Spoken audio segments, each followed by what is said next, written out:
Okay, hello, Dr. Benjamin Wood. My name is William Lerner Diaz, um, completing the midterm oral assignment for the Psych 516 course. Um, as you can see, I'm using my phone on this. My camera doesn't seem to be working with the software that I have on here, so I'm going to be bouncing back and forth a little bit.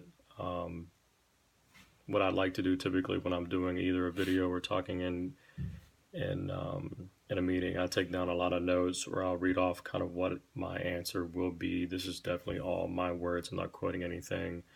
Um, it's just easier for me to do that. I'm not quite sure if that's going to dock any points because it's not necessarily as natural as it would be if it's in a classroom setting.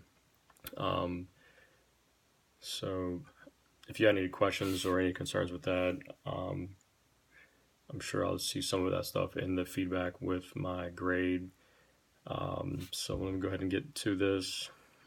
So obviously I have the 5 questions here from chapters 1 through 6. What I'd like to do is go ahead and read each question, and then I'll go through my answers. So out of chapter 1, it says, how have recent historical events affected the course of research in organizational psychology? Give me an example of an event and resulting outcome. So obviously the book has a lot of examples on this. So some of the ones that I've noticed were World War II, Vietnam, globalization, and one here in more recent times is the changing workforce. So each of these resulted in many studies about how the world will forever be changed after these events. Obviously, these are pretty substantial events. Even, obviously like globalization, that's still an ongoing thing. Right now, we're probably like a third or fourth stage of what that looks like. It's also, in my opinion, not surprising that many of the events listed here or any of the other ones that are mentioned in the book have major political implications as well. So examples of this would be, our previous president, President Obama, in relation to, the equal rights movement from years ago. And then, thinking about what's happened here recently down in Charlottesville, Virginia. So obviously not far from Liberty down there. So without beginning to speak about politics, obviously this isn't about politics, but I believe that based on the material that I've read and some of the examples that have been given, politics also has a little bit to do with some of this, and it wouldn't be surprising, or it isn't surprising, that you see some of this being discussed by our president, previous presidents, and definitely future presidents, because at the end of the day, a lot of this will impact everything that we do. So the example that I feel that begin to gain much more traction is millennial workers. That's my example that I chose for this. I know an example in the book was a changing workforce, but I do believe that millennials now value have values that are much different than what we've seen in the past. And it's not necessarily a single event per se, as World War II or Vietnam, but I do believe this is more of a movement, and it's one that is starting to take over organizations rather swiftly, regardless if the organizations are ready for it or not. That's still yet to be determined, and I do believe that's the question mark right now, is how well do the organizations adapt to the millennial workforce. With the millennial workforce, engagement is their primary or one of their primary focuses, and how well they are able to be a part of an organization versus, the perks that may be thrown out there for, the aging workforce in that sense. That, the sense of belonging, I believe, is probably their biggest example and what they bring to the workforce there. But thinking of organizations, like how are we going to keep creating that engagement with those employees, regardless if they're an hourly employee or a high level exec.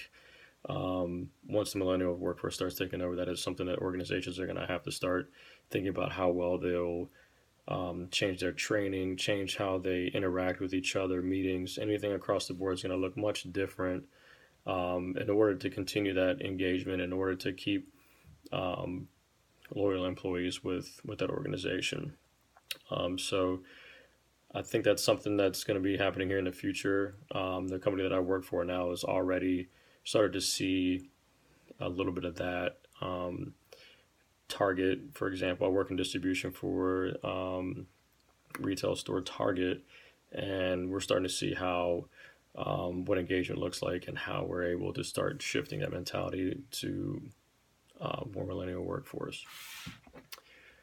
So with chapter 3, describe a socialization process for graduate students in your program. Is a program successful in socializing newcomers and creating job embeddedness? I think this is a fairly simple answer due to the fact that I'm an online student. Going to be obviously much different than when you have your traditional classroom setting and coming on board being an undergrad. But I do believe, in order for, I believe the program in itself allows us to get acclimated fairly quickly, and it's almost forced upon us, but it also forces us to interact in a way that we might not necessarily feel comfortable with. I mean, here's a prime example of an exercise that I've necessarily haven't done before, but never had really any issues with public speaking at all. But this is not something that I've done before either, so this could easily be an example of how this can prepare us for, job embeddedness, which I believe all of the courses that we have and all the courses that I've taken, that's a focus, is how well we're going to be able to use the information that we have in here to be a part of that organization. Even going back to the previous question, so many organizations have already had a plan in place. Or excuse me, I skipped to the next question, but in terms of how well Liberty, how successful they are with this, I think online is, I think there is definitely a cap of how successful you actually can be, due to the fact of how spread out the online students are. I mean, I don't necessarily have a map to understand the reach of where Liberty is at, but I would not be surprised if it stretches across, the United States, maybe in some parts of the world. Granted, that being said, Liberty does a good job with providing as much support and openness to have it feel as much as it can to a traditional classroom setting. And then again, situations like this or this example here, or even some of the discussions boards that we do, is centered around how are you going to interact with other people, even if you don't see them face to face. I believe a lot of the answers and a lot of the responses that we have to people on those discussion boards are similar to how we would actually interact with people in the workforce. So chapter 4, so how can an organization reduce or prevent work-family conflict? My answer here is obviously a little bit from the book, but I have some extensive experience in this just in the field that I'm in. Again, I work for Target distribution, but a lot of the things that Target does for their employees is centered around this on every level, from hourly team members to execs, and higher up. And I think that is one of the greatest things that I think that we do as an organization, is that we put the work-family conflict first as an opportunity for us to create the engagement that we need, and bring in loyal team members, and then hopefully that translates into the customers that we'll eventually continue or hope to continue to bring into our retail stores.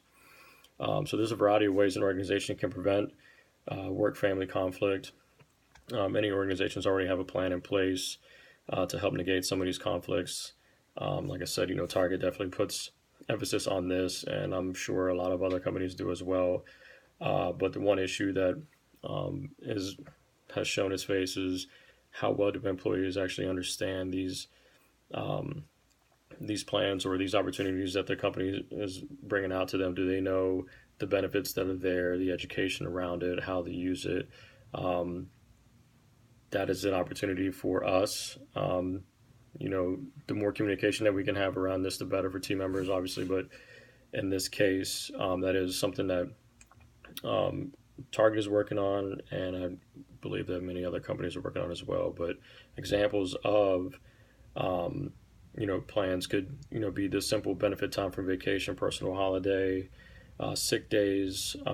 We offer well-being days, which can be used for your doctor's appointments or something just for your health. It could even be for financial services if you want to spend time trying to understand where you're at with your 401k. Again, those are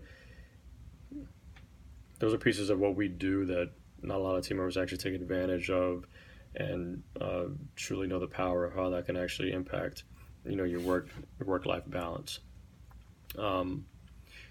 So, granted, those are basic examples for many organizations, but some other situations can be on-site daycare, exercise facilities. With the example of Nike distribution, they have, many of their facilities, they have gyms in there.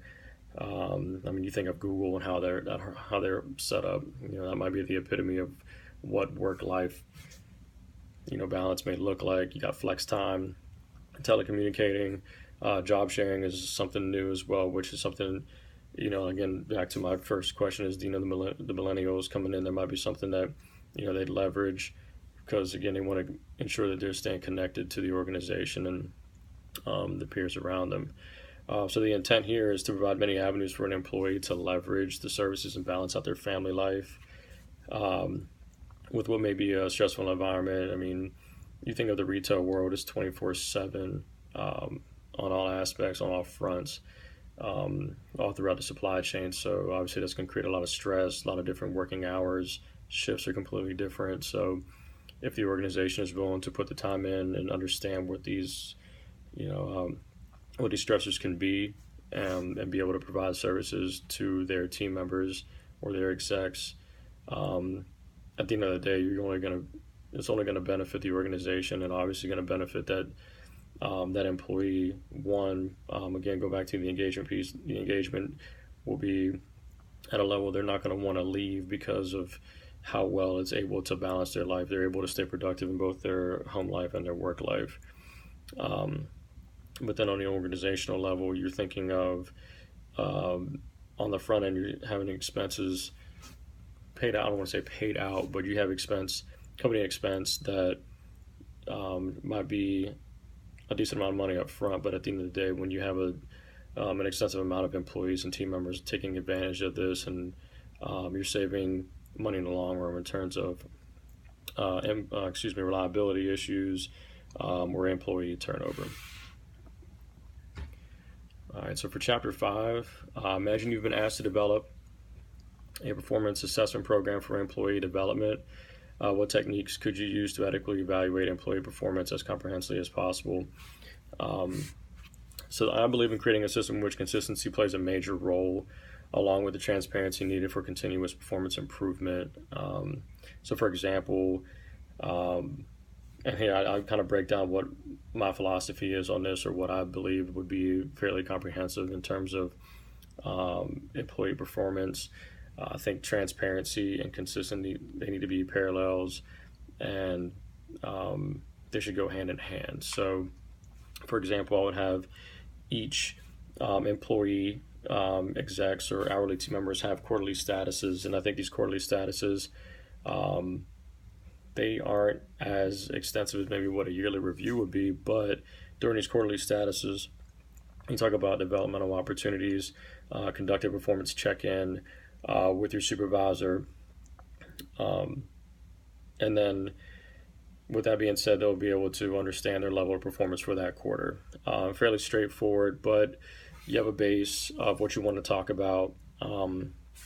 Each employee in the building should know beforehand exactly what they're being held accountable to, and you're using this as a check-in and saying, these are the marks that you're being evaluated on. This is where you're at. Let's talk about some developmental opportunities and how you're able to leverage your strengths and opportunities to continue being better at that. Again, this spans throughout the entire company, once a quarter. And outside of the performance piece, you're going to be able to get more engagement from this, and that has been a theme in a lot of the answers that I have given, because engagement drives, focuses on a lot of other performance factors. If you have people that are willing to work for you and with you, then it makes life a lot easier in terms of what you're trying to accomplish as an organization. So instead of just only a yearly review, I would implement a mid-year review that will coincide with quarterly check-ins and be a little more comprehensive. This review will include discussion around each performance factor that was in the quarterly status. It would also focus on the second half of the year and determine what is needed for continued success or improvement. So this is more or less, these are the things you're doing well, continue doing these things, let's build on that. What else can you do to improve your performance? Or on the flip side, it could be, okay, these are the things that are opportunities for your first, half of the year. Let's, develop a plan to ensure that we correct those, and then we move on to the next step and have you moving upward instead of downward. So in my opinion, I believe that in this media review, you can definitely talk about future goals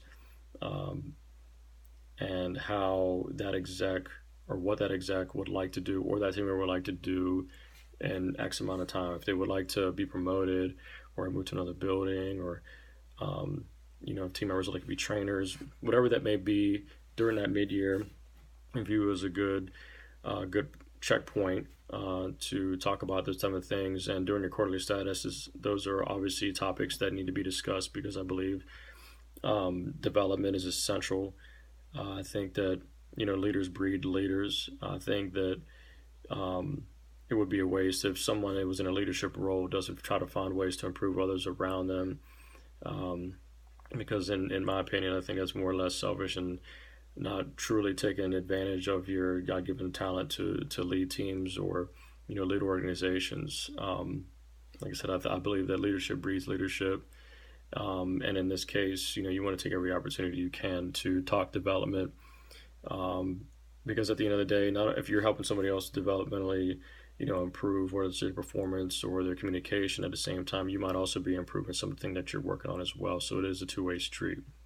So lastly, I would have them complete a yearly review. I think this is fairly standard. It encompasses all of the quarterly status throughout the year, and then also your mid-year review. Incredibly comprehensive, probably spending an hour and a half in this meeting, but it goes over every checkpoint, everything that we've discussed throughout the entire year, and then really sets the goals for the next year, and ensuring that the supervisor and the employees are aligned on what those goals are.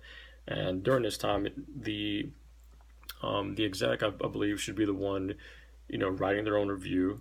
Give them a chance to talk about themselves, brag about themselves a little bit, if you will, and then the supervisor also writes one, and you guys talk about it, and then from that point on, obviously you want to be aligned in that sense. But leading up to that, there should be no doubt as to what strengths or opportunities that employee has, or what they need to do to succeed. Nothing should be a surprise in a yearly review. They should be totally understanding of what's happening. The only things necessarily that should come out of that is, what do I do next? What do I need to do? And looking forward to improving wherever they've finished after that year. All right, so last, chapter 6, what are some possible common organizational constraints? How could they lead to counterproductive behaviors? I see this fairly often in my work environment. An example of an organizational constraint is absenteeism, abuse of others, production deviance, and employee theft. Obviously, retail employee theft is fairly common, but absenteeism is by far, in this case, much more prevalent. In my building, we have a little over 500 team members, and just the impacts across the board of what absenteeism is, it's fairly substantial, even substantial enough to where we have to call mandatory overtime for team members because of how unreliable some of our team has become. So in this case, absenteeism could be, there's different ways to look at it. I believe, you can have an unexcused absence or you can have an excused absence, but then it's up to the organization to truly decide on how they want to hold that team member accountable, or what they want to put in place to try to prevent absenteeism and be counterproductive. So the second part of this question is, how could it lead to counterproductive behaviors? Well, if you have team members that are willingly not arriving to work, that is an easily visible counterproductive behavior due to the impact that it's going to have not only to that team member, but also to the organization as a whole. As a production controller, I can see these impacts across the departments.